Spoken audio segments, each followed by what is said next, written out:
Gimana sih caranya mengembangkan resiliensi?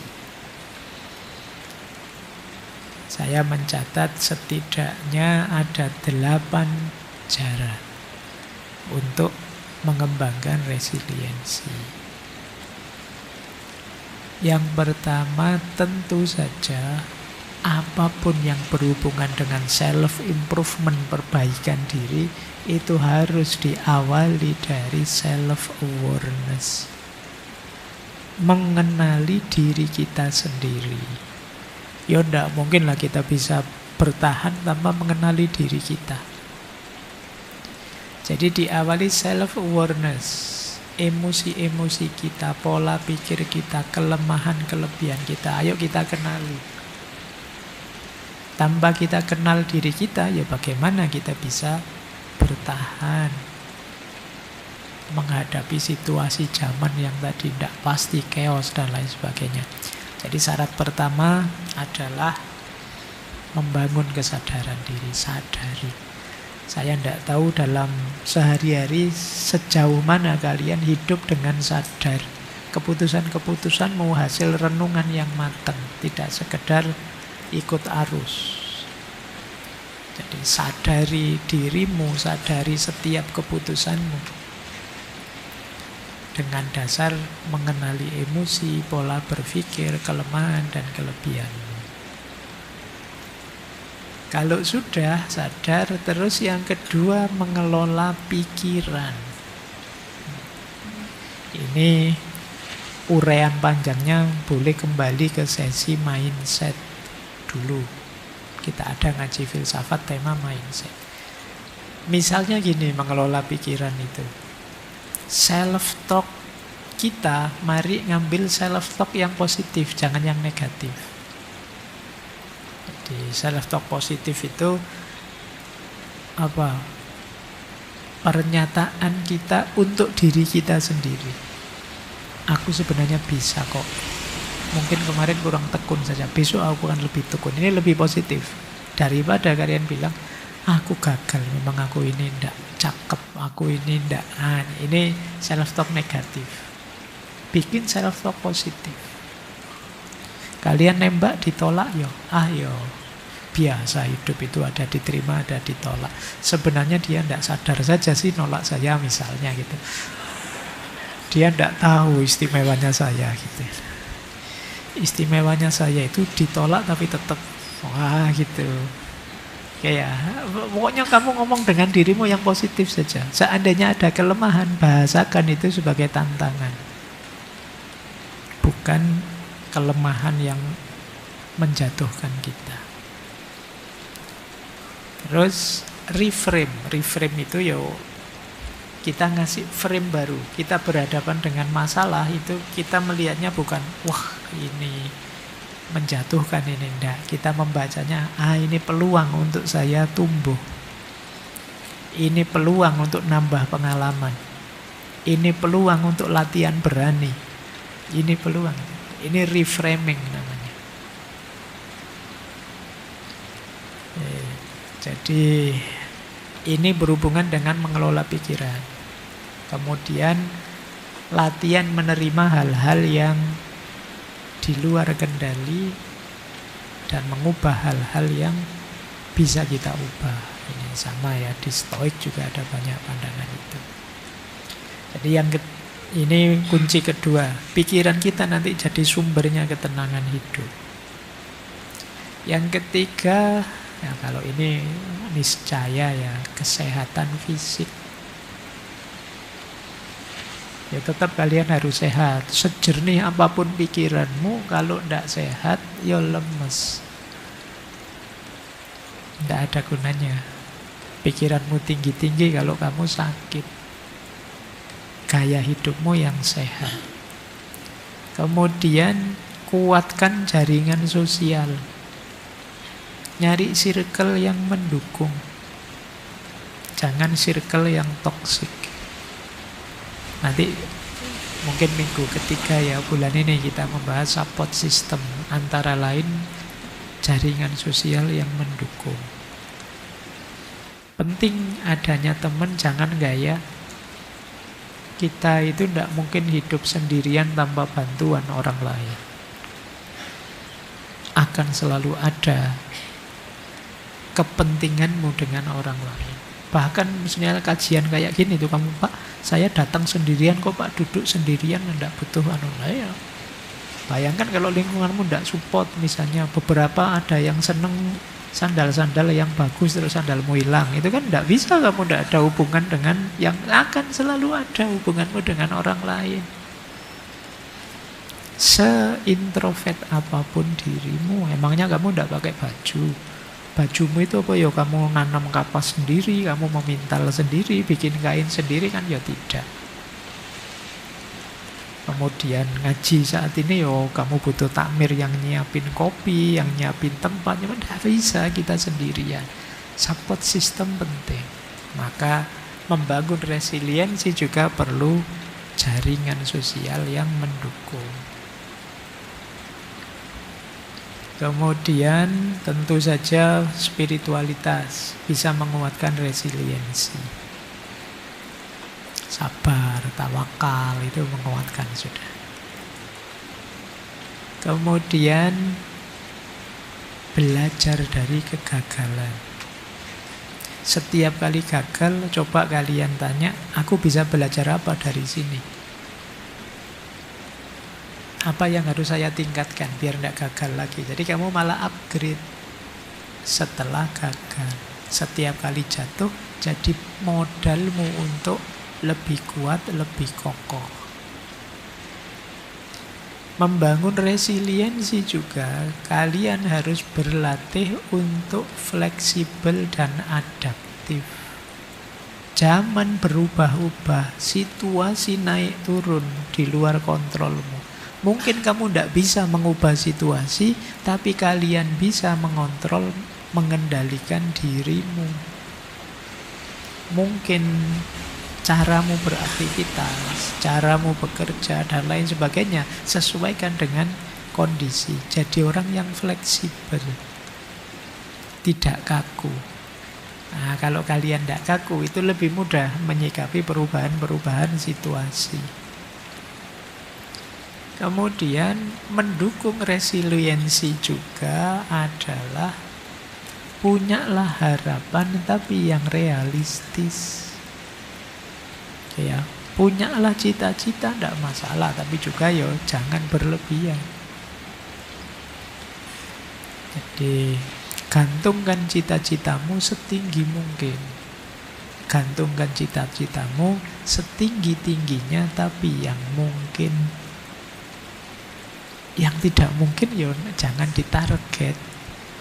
Kenapa? Sumbernya stresmu, sumbernya depresimu, mimpimu terlalu besar. Nah, ini menguatkan resiliensi. Pada akhirnya nanti saya pakai begini. Jadi itu indikator cara melatih resiliensi ya. Jadi resiliensi itu ada banyak dimensinya. Ada pikiran, emosional, sosial, spiritual, praktis, dan fisik. Yang pikiran itu berarti tadi ya, memahami, memberi makna, melihat dengan frame yang berbeda. Nah itu pikiran. Berarti kalian cara melatihnya melakukan reframing, latihan menulis jurnal, latihan menulis pelajaran dari setiap kesulitanmu. Itu melatih kemampuan resiliensi kognitifmu. Kemudian emosinya juga dilatih. Mengendalikan cemas, takut, marah, gimana caranya tenang. Misalnya, itu saya kasih contoh ya, caranya. Biasakan tidak terburu-buru. Kalau emosinya terlalu melonjak-lonjak, pause sebentar. Apa pause itu? Berhenti sebentar. Terlalu senang, atau terlalu sedih, atau terlalu marah, atau terlalu kecewa, itu kan sedalam itu yang kamu rasakan. Coba jangan memutuskan apa-apa dulu, berhenti dulu sebentar. Kalau mengikuti hadis itu kan, kalau kamu marah sedang berdiri duduklah, sedang duduk berbaringlah. Itu maksudnya berhenti dulu. Jangan melakukan apa-apa, jangan memutuskan apa-apa. Ini dalam rangka mengendalikan emosi. Kemudian secara sosial, tadi ya nyari jaringan, nyari teman. Bangun relasi yang tulus, tidak sekedar formalitas. Cari komunitas yang memungkinkan kalian belajar empatik. Bukan komunitas yang hanya nyari seneng-seneng saja, kemampuan sosial skillmu tidak meningkat. Secara spiritual juga begitu ya. Secara spiritual perbanyak ibadah, zikir, kemudian banyak baca-baca buku filsafat misalnya. Itu kan meningkatkan spiritualitasmu. Paling tidak kan kamu tidak mikir macam-macam. Yang dipikir moco buku tidak paham-paham. Itu kalau tidak jadi marah, tidak jadi kecewa. Sumpek baca buku filsafat, Pak, tidak paham-paham saya, Pak. Itu paling tidak teralihkan sebentar. Nah, ini spiritual. Ya kan resiliensimu akan lebih kuat kalau kamu sadar tujuan. Nah, tujuan itu bisa diambil dari filosofi hidupmu atau makna-makna spiritual.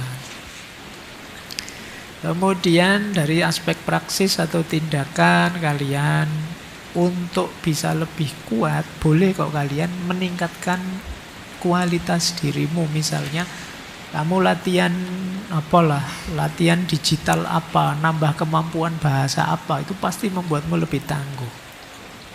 Semakin kamu nambah skill, semakin kamu hebat, kuat.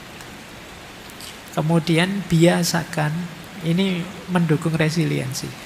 Kalian punya target apapun, rencananya jangan hanya satu.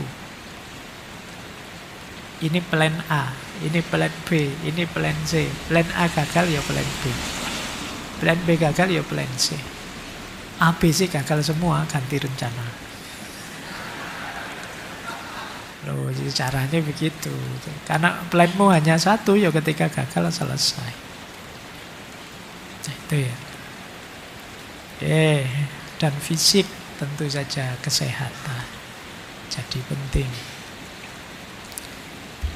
Terus ini penghalang-penghalang resiliensi. Kalian yang dengan mental dan mindset seperti ini, kamu tidak akan jadi lebih tangguh. Resiliensi tadi kan ketangguhan. Saya tidak tahu, mungkin kalian pernah mengucapkan kalimat ini. Misalnya kalian bilang, padahal itu jelas-jelas kamu yang gagal, tapi kamu bilang, itu bukan salahku. Aku ini hanya korban. Dosennya saja yang tidak fair, tidak adil. Teman saya saja yang usil sehingga saya tidak lulus. Kamu selalu nyari kambing hitam, menyalahkan yang lain. Ya kamu tidak jadi kuat. Karena kamu lari dari masalahmu. Jadi, ya kalau memang kalian yang variabel gagalnya, bilang iya, saya yang gagal. Nah, tapi besok akan saya perbaiki kurangnya apa. Atau yang kedua, kalian merasa, wah ini sudah rusak total, tidak mungkin bisa diperbaiki, Pak, sudahlah. Nah, ini juga pasti kalian tidak akan dapat apa-apa dari kegagalan. Kalian merasa gagal, jatuh sejatuh-jatuhnya. Tidak mungkin bangkit lagi. Apalagi terus kalian bilang, tidak ada gunanya saya berusaha, Pak, sudah, saya ini memang mungkin levelnya cuma segini. Selesai, kalian tidak akan jadi lebih kuat. Atau kalian protes, mengapa harus aku yang gagal? Apa salahku? Apa dosaku? Tiap hari bikin puisi ya. Ya sudah, kamu tidak jadi resilient, kamu tidak jadi tangguh, tidak jadi kuat. Kamu tidak percaya dengan kenyataan hidupmu. Seharusnya tidak terjadi. Ya itu sama saja, meratap, lari. Dan yang paling sering mungkin kita yang terakhir itu takdir, Pak, sudah takdir itu kamu sudah Macet sudah di situ. Ada apa-apa takdir. Ya, coba diingat-ingat kalian, semoga tidak ada cara berpikir begini. Karena kalau cara berpikirmu ada di sini, tidak jadi kuat kalian. Tidak jadi resilient. Intinya kalian lari dari masalahmu, tidak mengakui kegagalanmu. Ya sudah, pelajaran dari kegagalan tidak kalian dapat, padahal kenyataannya ya memang kamu gagal. Yuk dilanjutkan, kita filsafatan sebentar. Karena ngaji filsafat nanti dianggap motivator saya kalau ngomong itu terus ya. Ayo filsafatan ya. Kita lihat perspektif-perspektif tentang resiliensi dari tradisi filsafat. Saya perbanyak dari kelompok filosof eksistensial. Sebenarnya saya ingin masuk juga ke stoik dan lain sebagainya, tapi ya sudah terlalu sering kita bicara stoikisme. Nah, kita belajar ya dari para filosof eksistensialis. Yang pertama, Søren Kierkegaard. Dia bilang, hidup ini memang tentu saja diliputi kecemasan, angst, dan paradok. Berarti apa? Resilient itu kita tetap memilih hidup yang otentik meskipun cemas, meskipun paradok, meskipun tidak jelas. Itu kata Kierkegaard. Bahkan nanti dia ada konsep leap of faith, lompatan menuju keimanan. Nah, ini khas orang beriman. Beliau ini kan eksistensialismenya teistik, percaya pada Tuhan.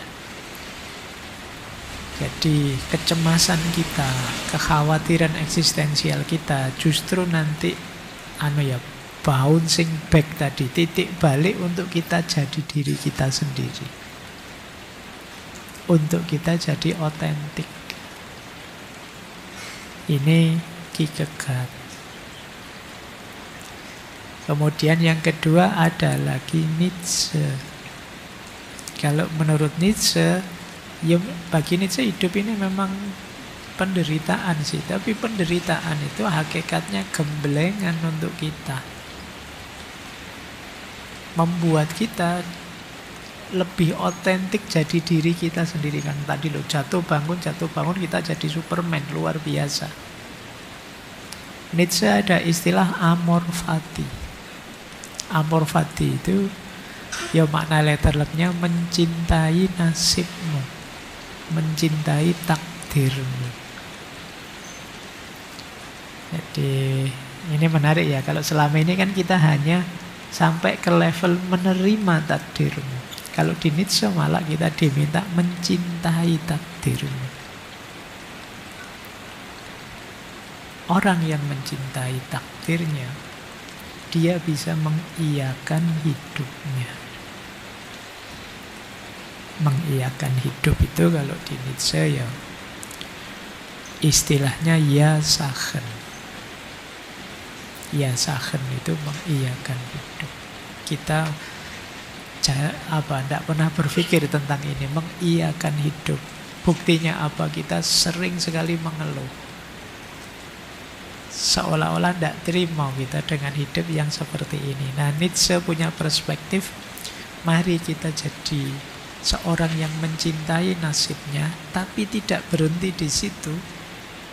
Setelah itu kita kembangkan diri kita bangkit dari kegagalan, kemudian menjadi diri kita sendiri, menciptakan hidup yang jauh lebih kuat. Itu istilahnya Superman. Nietzsche. Ada lagi Sartre. Terkenal sekali dia bilang, manusia itu bebas, tapi kebebasan itu kutukan. Karena kita bebas, maka kita terpaksa harus tanggung jawab. Ini kayak kutukan. Kalau kita dibikin paket jadi kayak binatang-binatang, kayak apa, itu kan kita tidak diminta tanggung jawab. Tapi karena kita bebas, kita ketemu tanggung jawab. Kucing itu kalau ada minuman diserondol, itu kan kamu tidak terus menuntut kucingnya ke pengadilan, apa-apa kan, tidak, ya kucing biasa dia. Tapi kalau adikmu apa siapa yang nyerondol, wah itu kamu marah-marah kamu itu. Karena kamu minta dia tanggung jawab, ayo dipel, ayo dibersihkan lagi, karena kamu begitu.